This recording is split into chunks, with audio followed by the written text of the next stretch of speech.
Hello juniors, welcome to talks viewers. நான் ஏன் ஜூனியர்ஸ்ன்னு சொன்னேன் உங்களுக்கு எல்லாத்தையும், ஏன் வியூவர்ஸ்ன்னு சொல்லலை அப்படின்னு உங்களுக்கு தோணியிருக்கா? காரணம் என்னன்னா, இதெல்லாம் யாரா உன்ட்ட கேட்டா? யாரா நீ? எம்பிபிஎஸ் காலேஜ் லைஃப்ல இன்னைக்கு நம்ம பார்க்க போற முக்கியமான டாபிக் லவ்.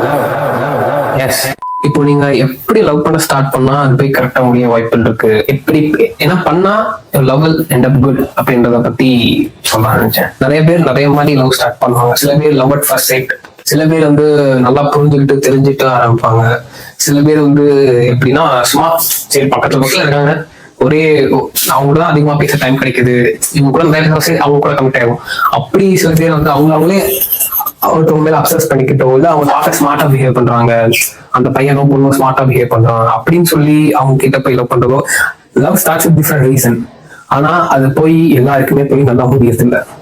அண்ட் சில பேர் ப்ரொபோஸ் பண்ணவே ரிஜெக்ட் ஆயிடுது, சில பேர் கமிட் ஆகிட்டு சண்டை போட்டு ரிஜெக்ட் ஆகிறாங்க.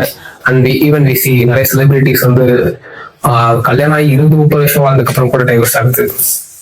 But why this is happening? ஏன் இப்படி நடக்குது? ஏன் அவங்க பார்த்து பிடிச்ச பொண்ணு அப்ப அரேஞ்ச் மேரேஜ் தான் பெட்டரா அப்படின்னு கேட்டா இல்ல, அப்படியும் சொல்ல முடியும். ஏன்னா அரேஞ்ச் மேரேஜ்லயும் there are problems. ஏன்னா ஒரே ஒரு விஷயம், நல்ல விஷயம் என்னன்னா உங்க கெரியர் வந்து ப்ரொடெக்டடா, நீங்க கெரியர் எல்லாத்தையும் முடிச்சு செட்டில் ஆனதுக்கு அப்புறம் you get in to life, marriage life. அப்போ போய் நீங்க எந்த சண்டை போட்டாலும் கெரியரோ உன்னோட பக்கம் எந்த உன்னோட கெரியர் எதுவும் பாதிக்காது. பட் எனிவேஸ் லைஃப்ல நீங்க ஹாப்பியா இருக்கீங்களோ கேட்டா இல்ல. அண்ட் எம்பிபிஎஸ் ஸ்டூடெண்ட்ஸ் நமக்கு வந்து சும்மாவே இங்க படிக்க விருப்பப்பட்டது இருக்கு, அதை விட்டுட்டு நீ போய் அங்க போய் அந்த பொண்ணுக்காக எஃபர்ட் போட்டு அந்த பொண்ணுக்கும் அந்த பையனுக்காக எஃபர்ட் போட்டுட்டு இருந்தா ஃபர்ஸ்ட் ரீசன். ஆனா சில பேர் ரொம்ப தெளிவா இருப்பாங்க, என்னதான் லவ்ல சண்டை என்னதான் லவ் இருந்தாலும் அல்ல அவன் உண்மையா அப்சஸ்டா இருந்தாலும் அதை படிக்கிற நேரத்துல விட்ரா பண்ணிட்டு அவன் பாட்டு படிச்சுட்டு இருப்பாங்க. அப்படி இருந்தா குட் கெடுத்துக்காதீங்களா? தெரிஞ்சுக்க புரிஞ்சுக்க, கரெக்டா இருந்தா புரட்டா கரெக்டா. சரி, இப்போ ஒரு பையன் லவ் அட் ஃபர்ஸ்ட் சைட் வச்சு ஆரம்பிக்கிறான். அவனுக்கு லவ், இப்போ இந்த லவ் வந்து ரெண்டு பாசிபிலிட்டிஸ் இருக்கு. அவன் போய் அந்த பொண்ணுகிட்ட போய் பேச போறான், அதாவது ப்ரொபோஸ் பண்ண போறான். ஆஃப்டர் டேஸ் கொஞ்ச நாளைக்கு அவனுக்கு தைரியம் வந்ததுக்கு அப்புறம் அந்த பொண்ணு கிட்ட கொஞ்சம் க்ளோஸ் ஆனதுக்கு அப்புறம், ஆனா அவனுக்கு லவ் வந்தது ஃபர்ஸ்ட் சைட்ல தான், லவ் அட் ஃபர்ஸ்ட் சைட். அவன் போய் ப்ரொபோஸ் பண்றான், ஒன்னு ரிஜெக்ட் ஆகலாம், இதுதான் மோஸ்ட் காமனா இருக்கும், எல்லாத்துக்கும் தெரியும். சில நேரம் அக்செப்ட் ஆயிடலாம். இப்போ இந்த அக்செப்ட் ஆனதுக்கு அப்புறம் என்ன ஆகும்? கமிட் ஆன அவனுக்கு அந்த பொண்ணு பத்தி ஒண்ணுமே தெரியாது. அந்த பொண்ணுக்கு அவன் பொண்ணு ஃபர்ஸ்ட் டைம் அந்த பொண்ணு பார்க்க ஒரு எக்ஸைட்மெண்ட்டோ ஒரு அவனுக்கு ஒரு குட் ஃபீல் வரனால, just because of her appearance. அந்த பொண்ணு ரொம்ப ஆட்டிடியூடா இருக்கலாம், நீங்க எல்லாம் சொல்லுங்க, ஏன்டா எனக்கு புரியல எப்படி ஒரு ஆளை பத்தி ஒரு 8 மாசத்துக்குள்ளேயோ இல்ல 6 மாசத்துலயோ தெரியும். எல்லாருக்குமே எப்படின்னா நம்மலாம் காலேஜ் ஸ்கூல்லாம் முடிச்சுட்டு வந்திருக்கோம், இங்க வந்து போய் போனோடனே பொண்ணு பொண்ணு பொண்ணு காலேஜ் லைஃப்ல ஒண்ணு அப்படின்றத தாண்டி அங்க நிறைய ஸ்ட்ரகிள்ஸ் இருக்கு. அது நீங்க சும்மா விளையாட்டா எடுத்துட்டு அப்புறம் நம்ம எல்லாரும் ரொம்ப கஷ்டப்படுவோம்ல. Yes, lovers first sight. இப்போ அந்த பையன் கமிட் ஆயிட்டான், அந்த பையனுக்கு அந்த பொண்ணை பத்தியே தெரியாது. அந்த பொண்ணு டாக்ஸிக்கா இருக்கலாம், அந்த பொண்ணு ரிலேஷன்ஷிப் கேஷுவலா எடுத்துக்கலாம். ரிலேஷன்ஷிப் ஆரம்பிக்க முன்னாடியே கேட்கறாங்களா அவங்க, அவனுக்கு கேஷுவல் ஆயிடுமா சீரியஸ் ஆயிடுமா அப்படின்ற மாதிரி. ஓகே, இப்போ நான் தப்பு கரெக்ட் நான் இங்க பேசல. உங்களோட ஆப்போசிட் பார்ட்னரும் உங்களை மாதிரி கேஷுவலாவோ சீரியஸாக இருந்தா ஓகே, அவனும் கேஷுவலா இருந்தா நீங்க கேஷுவலா இருந்தா ஓகே ஓகே, உங்களுக்குள்ள எந்த பிரச்சனையும் இல்லை, யாரும் கஷ்டப்படல இல்லை. அதுதான் இங்க மெயின் பாயிண்ட்.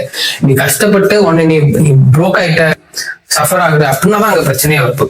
2 பேருமே கேஷுவலா இருந்தா 2 பேருமே சஃபர் பண்றோம், அப்ப ஒன்றும் பிரச்சனை கிடையாது. ஆனா ஒரு ஆள் கேஷுவலா ஒரு ஆள் இதா இருந்தா என்ன ஆகுது? சரி, ஓகே, இப்போ வந்து கமிட் ஆயிட்டு போகிறான், வந்து அந்த பொண்ணை பத்தி தெரியாது. அந்த பொண்ணு சொன்ன நல்ல பொண்ணா இருக்கலாம், அவளுக்கு புரியாதனால அவ பண்ற ஏதோ ஒரு சில அவளை இம்மெச்சூர்டா நடந்துக்கிறதோ ஏதோ ஒண்ணு இவனுக்கு தப்பு மாதிரி தெரியுது. There is a difference between making a mistake. Mistake அப்படின்றது தெரியாம பண்றது. ஓகே, அந்த பொண்ணுக்கு தெரியாம இவனை ஹர்ட் பண்ணிட்டா, அந்த பையனுக்கும் அந்த பொண்ணுக்கும் தெரியாம ஆப்போசிட் இதுல இருக்கவங்க ஹர்ட் பண்ணிட்டாங்க, அது புரிஞ்சுட்டு இருந்தா ஓகே நல்லதுதான். ஆனா தெரிஞ்சுமே இப்படி பண்ணா அவங்களுக்கு பிடிக்காது, அவங்க கஷ்டப்படுவாங்க தெரிஞ்சுமே அங்க ரிலேஷன்ஷிப் இதுக்கெல்லாம் பாயிண்டே கிடையாது. சோ தெரியாம இப்போ அது இந்த மாதிரி அந்த பொண்ணு தெரியாம ஹர்ட் பண்ணிட்டா, சரி ஃபர்ஸ்ட் டைம் ஓகேவா, சரி நம்ம ஆள் தானே அழகா இருக்குக்குள்ள எதுக்கு போய்கிட்டு அப்படின்னு சொல்லி விட்டுருவான். 2வது டைம் ஹர்ட் பண்றான். அப்போ பாப்பான், நான் அந்த பொண்ணு நல்ல பொண்ணா இருக்க சொல்றேன், அது டேஞ்சரா இருந்தா இன்னும் வேற மாதிரி போகும். நல்ல பொண்ணா இருக்கிற கேஸ்ல வந்து இந்த மாதிரி ஆகும். வந்து கொஞ்சம் கொஞ்சமா என்ன ஆகும்னா இந்த லவ் மேல இருக்கிற இவனுக்கு இருக்க அஃபெக்ஷனும் இவன் போடுற எஃபர்ட்டும் கொஞ்சம் கொஞ்சமா குறையும். அந்த பொண்ணால தாங்கிக்கவே முடியாது. ஏன்னா அப்படி விழுந்து விழுந்து பாத்துக்கிட்டா இப்போ திமிராயிருச்சு இவனுக்கு, அதனாலதான் இப்படி பண்றான். இவ ஒண்ணு பண்ண, அவனுக்கு அவன் ரியாக்ட் பண்ண, இவன் ரியாக்ட் பண்ண, அவன் ரியாக்ட் பண்ண, மாத்தி மாத்தி ரியாக்ட் பண்ணி கடைசி அப்போதான் பிரேக் ஆகும். இது லவ் அட் ஃபர்ஸ்ட் டேட். சரி, லவ் அட் ஃபர்ஸ்ட் டேட் பண்ணா பிரேக் ஆயிருமா அப்படின்னு கேட்டா இல்ல. சில நேரம் உண்மையாவே கம்பேட்டபிளா இருக்க ரெண்டு சோல் வந்து சேரும் போது அது நல்லா போய் முடியும் வாய்ப்புகள் இருக்கு. ஸோ லவ் அட் ஃபர்ஸ்ட் டேட்டே தப்புன்னு சொல்ல, ஆனா மோஸ்ட் ப்ராபபிளி அது எண்ட் ஆகுறது நல்லா எண்ட் ஆகுறது இல்லை. லவ் அட் ஃபர்ஸ்ட் டேட் இல்லை. அந்த பொண்ணு அவனுக்கு ஒரு 6-7 மாசமா தெரியும், 8 மாசமா தெரியும்னு வச்சுக்கோ. அதுக்கப்புறம் அந்த பொண்ணு கூட கனெக்ட் ஆகும். 8 மாசம் கழிச்சுதான் அவன் வந்து லவ் தேடி போல, அவனுக்கு எதையும் அவன் வந்து ஃபோர்ஸ் பண்ணிக்கலாம், அவனே ஃபோர்ஸ் பண்ணிக்கலாம். உண்மையாவே 8 மாசம் கழிச்சு அந்த பொண்ணு அப்படிதான் அவனோட ஒரு க்ளோஸா இருப்பான்ல, அந்த டிஸ்டன்ஸ்ல இருந்து பார்க்கும்போது அவனுக்கு உண்மையா அந்த பொண்ணு பிடிச்சிருக்கு. அதாவது லவ் கமிட் ஆகி அந்த ரொம்ப க்ளோசஸ்ட் சர்க்கிள் என்ட்ராகிறதுக்குள்ள ஒரு ஃப்ரெண்ட் சர்க்கிள் இருக்கும்போது அவனுக்கு அந்த பொண்ணு ரொம்ப பிடிச்சிருக்கு, அந்த பொண்ணோட கேரக்டர் ரொம்ப பிடிச்சிருக்கு. அவ்வளோ எக்ஸ்பிரஸ் பண்றது ஜென்யூனானது, எந்த ஃபேக்கும் பண்ணல, அவ்வளோ ஒழுங்கா இருக்கா. அந்த பையனும் இதா இருக்கும்போது அந்த பொண்ணு பிடிச்சிருக்குன்னு வச்சுக்கணும். உண்மையா கரெக்டா போய் லவ் பண்றான். இப்ப வந்து லவ் பண்ணி கமிட் ஆயிட்டான். இதுக்கப்புறம் பிரேக்கப் ஆகாதா அப்படின்னு நீங்க கேட்டீங்கன்னா அதுதான் இல்ல.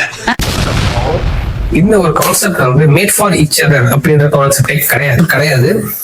we should make us for them out of love. எனக்கும் புரியல. அதாவது நம்ம அவங்களுக்கு பிடிச்ச மாதிரி மாறணும். அவங்க நம்மளை மாத்தக்கூடாது. அது மாத்தினா தப்பு. மாத்தினாதான் இந்த நீங்க சொல்ற மாதிரி அவங்களுக்காக நான் நிறைய மாறிட்டேன், அதனால என்னோட நான் எதுனே எனக்கு தெரியல, நான் என்னையே இழந்துட்டேன் அப்படின்லாம் சொல்லுவாங்க சிலர். தட்ஸ் நாட், அது கரெக்ட் தான். அவங்க வந்து ஃபோர்ஸ் பண்ணி மாத்தும்போது இப்ப அந்த பையனுக்கு உண்மையா அது ஏதோ அந்த பொண்ணு மாத்த சொல்றது அந்த பையனுக்கு பிடிக்கல, அப்படி இருந்தும் அந்த பொண்ணு மாறி எனக்கா மாறினாதான் லவ், இல்லாட்டி கிடையாது அப்படின்னு அந்த ஒரு ப்ரெஷர் போடுறா. அப்படின்றதுக்காண்டி அந்த பையன் அவனே கண்ட்ரோல் பண்ணிருப்பானே தவிர அவன் சேஞ்ச் ஆயிருக்க மாட்டான், அந்த பையனும் அந்த பொண்ணும். ஸோ அப்படி இருக்கும்போது அந்த ரிலேஷன்ஷிப் வில் கெட் பர்சன். அப்படி இருக்கும்போது மோசமா தான் போகுது. அப்படி இல்லாம இப்போ வந்து இந்த பக்கம் வரும், அந்த பொண்ணு ஏதோ நினைச்சு கஷ்டப்படுறா, அந்த பொண்ணுக்கு ஏதோ ஒண்ணு கஷ்டமா இருக்கு, ஐயோ நம்ம பார்ட்னர் ஆச்சு, அந்த பொண்ணு நம்ம லவ் பண்றோம், எனக்கு அவன் மேல இருக்க பாசத்தினாலையும் எனக்கு அவன் மேல இருக்க out of love, making our self comfortable to them out of love, அதுதான் லவ். லவ் இப்படி பண்ணா மட்டும்தான் எந்த லவ் இருந்தாலும் சரி, லவ் ஃபர்ஸ்ட் சைட்டா இருந்தாலும் சரி, பிசிக்கலி அட்ராக்டட் லவ் இருந்தாலும் சரி, இல்ல ரொம்ப 6 மாசம் நல்லா தெரிஞ்சு பழகிட்டு ஸ்டார்ட் பண்ண லவ் இருந்தாலும் சரி, இல்ல ஃப்ரெண்ட்ஸா இருந்தாலும் ஒருத்தனால எங்களுக்கு ஒருத்தர் நல்லா தெரியும், அப்படி இருந்தா கூட ஃப்ரெண்ட்ஸா இருந்தா கண்டுக்க மாட்டேன், அவன் என்ன தப்பு பண்ணாலும் கண்டுக்க மாட்டேன், உனக்கு என்ன வந்துச்சு, ஃப்ரெண்ட் தானே பேசிட்டு ஜாலியா இருப்போம், நம்ம பசங்களாம் கூட இருப்பானுங்க, என்னமோ பண்ணுவானுங்க, யாரை போய் நீ உனக்கு பிடிக்காதவனா 2 வாட்டி திட்டும், அவ்வளவுதான். அது அந்த உண்மையா கோபப்படுற ஃபீலிங்ஸ்லாம் அங்க லவ் கமிட் ஆனதுக்கு அப்புறம் தான் வருவீங்க. அங்கதான் பிரச்சனை. அந்த பையனும் அந்த பொண்ணும் அவங்களுக்கு அஃபெக்ட் ஆகுது, ஐயோ அந்த ரிலேஷன்ஷிப்ல அவங்களுக்கு பிடிக்கல அப்படின்றதுக்காக சரி நம்ம மாத்திக்கிட்டா அவங்க சந்தோஷப்படுவாங்களே, சந்தோஷப்படட்டும் அப்படின்னு இவன் changing him or herself on her own out of love. அங்கதான் லவ் வருது. நீ எப்படி ஆரம்பிச்சாலும் சரி, ஆனா லவ் பண்ணக்கு அப்புறம் இப்படி 2 பேருமே இருக்கணும் மியூச்சுவலா. ஒரு பக்கம் நீ மட்டும் இருந்து வேஸ்ட், இல்ல இன்னொரு பக்கம் அவங்க மட்டும் இருந்து வேஸ்ட். ஒரு பாயிண்ட்ல இவனுக்கு என்னடா நம்ம என்ன பண்ண, ஏன்னா எனக்கு கண்டுக்கவே மாட்டீங்க அப்படின்ற மாதிரி இருக்கும். அப்போ வந்து அவனும் ஹோப் விட்டுருவான், he also leave the rope. இப்படிதான் நடக்குது. ஸோ இங்க லவ்க்கு தேவையானது என்னன்னா எப்படி ஸ்டார்ட் பண்றோம், எப்படி போறோம்ன்றது முக்கியம் இல்லை. But mostly love at first sight work ஆகாதுன்னு சொல்றோம், அவ்வளவுதான். Not in all case, but in most of the case.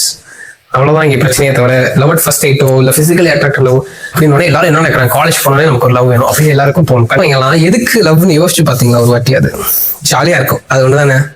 ஆனா லவ் ஜாலியா மட்டும் இருக்காது, அதான் இங்க பிரச்சனை. அதனாலதான் பிரேக் பண்ணி நீ ஜாலியா இருக்குன்னு நினைச்சு உள்ள போற, அங்க ஜாலி இல்ல, ஜாலி இல்லாம கஷ்டங்களும் வருது, அதனால தாங்கிக்க முடியல, அதனால லவ் வேணாம், நான் வாழ்க்கையை எடுத்துட்டேன், அந்த பொண்ணு தப்பு, அந்த பையன் தப்பு, அந்த அப்படின்னு சொல்லி ஒருத்தர் குறை சொல்லிட்டு இருக்கீங்க. உண்மையா சொல்லப்போனா யாரு மேலேயும் தப்பு கிடையாது. அப்ப முதல் 4 மாசம் அந்த பையன் பொண்ணும் ஃபேக் பண்ணானான்னு கேட்டா இல்ல, கிடையாது. Try to be nice with them to new people you meet. அதான் இங்க நடக்குது. அவங்களும் அப்படிதான், அவங்களை நியூவா பார்க்கவே அவனை புதுசா பாக்குறாங்க. அவங்களும் ஓகே அவங்கள்ட்ட நல்ல விதமா இருந்துப்போம் அப்படின்னு சொல்லி அவங்களோட பேட் சைட்ஸ் அவங்க எக்ஸ்பிரஸ் பண்ணாம இல்ல, அதுவே வெளியே வராது. புதுசா இருக்கவங்ககிட்ட எப்பயுமே எல்லாருமே நல்லா தான் நடந்துப்பாங்க, அதுதான் அவங்களும் பண்றாங்க. அதனாலதான் புதுசா இருக்கிற வரைக்கும் லவ் பண்ணாதீங்களா, போக லவ் பண்ணுங்க, ஒரு இது வரட்டும் அப்படின்றது கண்டிப்பா. சரி, பாய்.